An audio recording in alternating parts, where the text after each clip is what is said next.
Ассалаумағалейкум, құрметті достар. Бүгін біздер қалалық жастар ресурсы орталығының ұйымдастыруымен бейбіт күннің батыры атты бағдарлама аясында 238 әскери бөлімінің барлау шабуылдау ротасының сержантының бір күндік өмірімен танысатын боламыз. Бізбен бірге болыңыздар. Біз дайынбыз.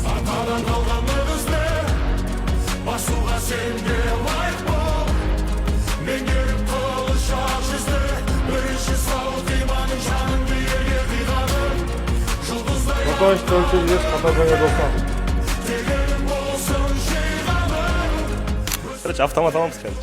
Да, автомат па? Қару аламыз жалпы. Біз қазір жедел әрекет ету тобы кезекшілігіне бір күндік кезекшілігін үстейін деп отырмыз. Енді қазір оқ-дәрілерді сол оқ-жатарымызға саламыз. Жедел әрекет ету тобының жеке құрамы жаңа тәуліктік кезекшілер осы жерден жолақтардан өтіп өздерін жаттықтырады. Мен мына жерде құттай өткенге бар ғой, өшіп қалдым ба?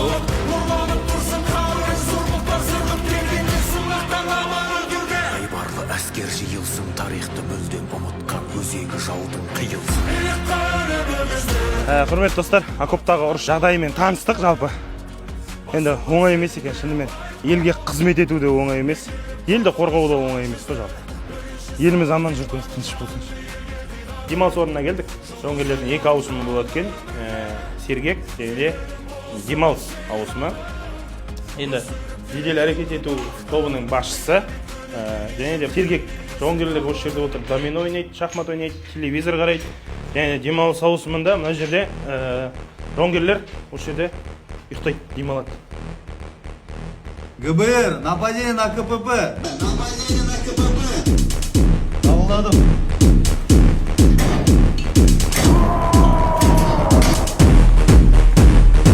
Держу, пошел!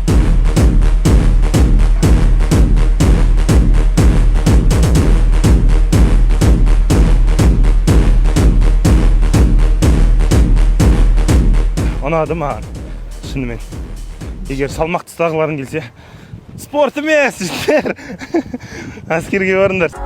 Сержанттардың өмірімен таныстық, толықтай не ішеді, не киеді, қалай жаттығу жасайды, ешкімге оңай емес екен. Шынымен елге қызмет ету, елді қорғау ешкімге оңай соқпайды.